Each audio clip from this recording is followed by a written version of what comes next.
හොඳයි වෙල්කම් කියලා පිළිගන්නවා ඔයාලව. ඉතින් අපිට සති කීපයක් වීඩියෝ එකක් ක්‍රියේට් කරන්න බැරි වුණා. ඒට අමතරව අපේ කෝස් එක අපිට කන්ටිනියු කරගෙන යන්නත් බැරි වුණා. ඉතින් කීප දිනක් අර කෝස් එකකට ආපහු රෙජිස්ටර් වෙන්න මෙසේජස් කරලා තිබුණා. කොහොමවත් අපි මේ වීක් එකේ ඉඳලා ඒ වැඩ කටයුතු ආපහු ස්ටාර්ට් කරනවා. හොඳයි. ඉතින් මම අද ඔයත් එක්ක කතා කරන්න බලාපොරොත්තු වෙන්නේ ඔයාලට ඉතාමත්ම වැදගත් ලෙසන් එකක්. මේ කරන්ට් account එකක් ඕනද බිස්නස් එකක් කරන්න මේකෙන් තියෙන වාසි මොනවද? ඊට අමතරව ඔයා නියමාකාරයෙන් කරන්ට් account එක යූස් කරේ නැති වුණොත් මොන වගේ ප්‍රශ්න වලටද ඔයාට මුහුණ දෙන්න වෙන්නේ කියන කාරණේ පිළිබඳව. ඉතින් මේක තියරි පාර්ට් එකක් නෙමෙයි. මේක ප්‍රැක්ටිකලි ඔයාට දෙන්න නොලෙජ් එකක්. ඉතින් මම කියන දේ අපේ වීඩියෝ එක ඉවරුනහම ඔයා කල්පනා කරලා බලන්න. හොඳයි. ඇත්තටම කරන්ට් account එකකින් අපිට ගන්න පුළුවන් වාසි මොනවද? මොකක්ද මේකෙන් අපිට ලැබෙන ප්‍රයෝජනය? උදාහරණයක් විදිහට අපිට පුළුවන් මුදල් වෙනුවට චෙක් පතක් දෙන්න. මේක බොහෝම සරල කාරණයක්. එතකොට මේකේ වාසිය තමයි ඔයාට පුළුවන් ඩේට් කරපු චෙක් එකක්. අපි සිංහලෙන් කියනවා නම් ඉදිරි දාතමේදු චෙක් පතක් අපිට දෙන්න පුළුවන්. උදාහරණයක් විදිහට කියනවා නම් දැන් අපි අප්‍රේල් 10 වෙනිදා සප්ලයි කෙනෙක්ගෙන් මොන හරි ප්‍රොඩක්ට් එකක් ඔයාගේ ෂොප් එකේ විකුණන්න භාණ්ඩ ප්‍රමාණයක් ගන්නවා. ඒ වෙනුවට ඔයාට ඩේට් කරපු චෙක් එකක් දෙන්න පුළුවන් මැයි 10. ඒ කියන්නේ ඔයා බැංක් එකට සල්ලි දාන්න ඕන, ඔයාගේ සප්ලයර්ට මුදල් ගෙවන්න ඕන මැයි 10. ඔයාට මාසෙක ක්‍රෙඩිට් පීරියඩ් එකක් ලැබෙනවා. ඇපයක් වශයෙන් අපි චෙක් පත දෙනවා. ඔන්න ඕක තමයි ඇත්තටම කරන්ට් account එකෙන් අපිට ගන්න පුළුවන් වාසිය. එතකොට මේකේ අනිත් කාරණේ තමයි අපිට පුළුවන් ඒ ප්‍රොඩක්ට් ටික විකුණලා සල්ලි දාන්න සප්ලයර්ට. ඒ කියන්නේ අපි හිර වෙන්නේ නැතුව අපි මුදල් හිර කරන්න අවශ්‍ය නැහැ. අපි චෙක් එකක් දීලා භාණ්ඩ ගන්නවා. භාණ්ඩ විකුණලා ඉවර වෙලා අපිට මාසෙක කාලයක් තියෙනවා මේ භාණ්ඩ විකුණන්න. මැයි 10 නම් අපි චෙක් එක ඩේට් කරන්නේ. අපිට පුළුවන් බැංක් එකට සල්ලි දාන්න මේ මාසෙක කාලයක් තුල හිර වෙන්නේ නැතුව ඒ භාණ්ඩ විකුණලා අපිට ලාභේ තියාගෙන අපිට පුළුවන් සප්ලයර්ට ඒ මුදල් ගෙවන්න. ඉතින් ඩේට් චෙක් එකක් සමහර කම්පැනිස් වලින් මාසය 2 එතකොට ඔය හાર્ඩ්වෙයාර් වගේ ෂොප් වලට යකඩ වගේ දේවල් වලට මාස 3 අන්න ඒ වගේ විශාල කාලයක් අපිට ලබා දෙනවා. සමහර භාණ්ඩ සඳහා මේ චෙක් ගනුදෙනු කරනකොට ඒක අපිට වාසියක් විදියට පාවිච්චි කරන්නත් පුළුවන්. අනිත් කාරණේ තමයි මාස 3ක චෙක් එකක් දීලා අපි භාණ්ඩ ගත්තොත් ඇත්තටම අපිට පුළුවන් බිස්නස් එකක් විදියට ඒ සල්ලි රෝල් කරලා තව ව්‍යාපාර වලට යොදවන්න, තව ආයෝජන වලට යොදවන්න. මොකද මාස 3ක කාලයක් අපිට මේ මුදල් අපි ළඟ තියාගන්න පුළුවන් නිසා. හොඳයි. මේකේ තියෙන අවාසිදායක තත්ත්වය. එහෙම නැත්නම් මේකෙන් අපිට වරදින්න පුළුවන් තැන මොකක්ද කියන දේ තමයි දැන් මම මේ කතා කරන්න හදන්නේ. මේක තමයි මේකේ ප්‍රායෝගික අවස්ථාව. හොඳයි. අපි මෙහෙම හිතමු. වරදව වටහා ගන්න එපා. මේක කරන්ට් account එකේ තියෙන අවාසියක් නෙමෙයි. කරන්ට් account එක නිවැරදිව යූස් කරන්න නැති වුණාම අපිට සිද්ධ වෙන අවාසිදායක තත්ත්වය. හොඳයි. අපි උදාහරණයකට ගමු. දැන් අපිට සප්ලයි කෙනෙක් භාණ්ඩ ටිකක් දෙනවා අපේ ව්‍යාපාරයට.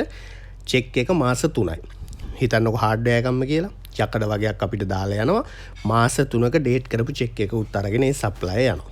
දැන් අපි හිතමු මෙහෙම මේ දිනේ ඇවිල්ලා අප්‍රේල් 10. අප්‍රේල් 10 තමයි අපිට මේ යකඩ ටික දාලා චෙක් එක අරගෙන සප්ලයි යන්නේ. නමුත් මේ චෙක් එක අපි මාස 3ක් දින දුන්නාම ජූලි 10ට අපි දින දීලා තියෙන්නේ. මේ යකඩ ටික අපිට දාලා ගියාම අපේ හાર્ඩ්වෙයාර් එකට අප්‍රේල් 10 හවස නම් මේක දුන්නේ. අප්‍රේල් 11 වෙනිදා ඉඳලම මේ භාණ්ඩ විකිනෙනවා. ඒක ඔයාලට පැහැදිලිනේ. මොකද ජූලි 10 වෙනකන් ඉන්නේ. අද දාපුවාම අද හවසේ ඉඳන්ම නැත්තම් හෙට උදේ ඉඳන්ම මේ භාණ්ඩ විකිනෙන්න පටන් ගන්නවා. පැහැදිලිනේ. එතකොට මොකද වෙන්නේ? අපේ ලාච්චුවට, අපේ බිස්නස් එකේ ලාච්චුවට මුදල් එන්න පටන් ගන්නවා. හොඳද?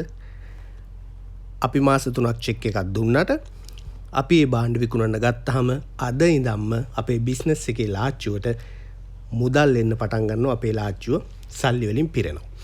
මෙන්න මේ වගේ වෙලාවට මේ ලංකාවේ හුඟක් ව්‍යාපාරිකයන්ට අමතක වෙන කාරණයක් තමයි මේ මුදල් අපේ මුදල් නෙමෙයි. අපි මේවා ගෙවිය යුතුයි තව මාස 3කින්. මේවා මගේ මුදල් නෙමෙයි. මම මේවා ණයට ගත්ත භාණ්ඩවල මුදල් කියන කාරණය හුඟක් ව්‍යාපාරිකයන්ට අමතක වෙනවා. ඊට පස්සේ යාළුවා මොකද කරන්නේ? තමන්ගේ ලාච්චු සල්ලි වලින් පිරෙන්න ගත්තාම විවිධ අවශ්‍යතා එනවා. වාහනේ ලීස් එක ගෙවන්න ගන්නවා, මෝටර් බයික් එකක් ගන්නවා, ගෙදර පේන්ට් කරන්න ගන්නවා, ගෙදරට අලුත් කෑල්ලක් ගන්න හදනවා, ළමයින්ගේ ස්කූල් ෆීස් ගෙවනවා. ඔය වගේ ව්‍යාපාරයට අදාළ නැති තමන්ගේ පෞද්ගලික කාරණාවලට මේ මුදල් යොදව ගන්න බලනවා. දැන් අපි මෙහෙම හිතමු ඒ මුදල් අපි කෙටි කාලීන ආයෝජනයක් විදිහට ව්‍යාපාරයට මේ දෙවුවොත් අපිට ඒකෙන් වාසියක් ලබා ගන්න පුළුවන්. නමුත් මේවා ව්‍යාපාරයෙන් පිටතට අපි ඇදලා ගත්තොත් පෞද්ගලික කාරණාවලට යොදා ගත්තොත් අපිට සිද්ධ වෙන්නේ මොකද්ද? මේ මුදල් ඒ අදාළ නැති තැන්වල ව්‍යාපාරයට අදාළ නැති තැන්වල හිර වෙන්න පටන් ගන්නවා. දැන් මේක අපිට පළවෙනි මාසෙ ඉවරනකොටත් දැනෙන්නේ නැහැ, දෙවෙනි මාසෙ ඉවරනකොටත් දැනෙන්නේ නැහැ. ඔන්න තුන්වෙනි මාසේ ඇවිල්ලා ජුලි 10 වෙනිදා උදේට චෙක් එක බැංක් එකට ඇවිල්ලා බැංක් එකෙන් ඔයාලට කෝල් කරලා කියනවා චෙක් එකක් ඇවිල්ලා තියෙනවා උදේ 10 වෙන්න කලින් සල්ලි දාන්න. දැන් කෝ සල්ලි? යකඩ විකුණපු සල්ලි එක්ක ඔයා එක ගේ පේන්ට් කරලා වාහනේ ලීස් එකට දාලා වෙන මොනවා හරි පෞද්ගලික කාරණාවකට යොදවලා. දැන් ඔන්න මොකද කරන්නේ?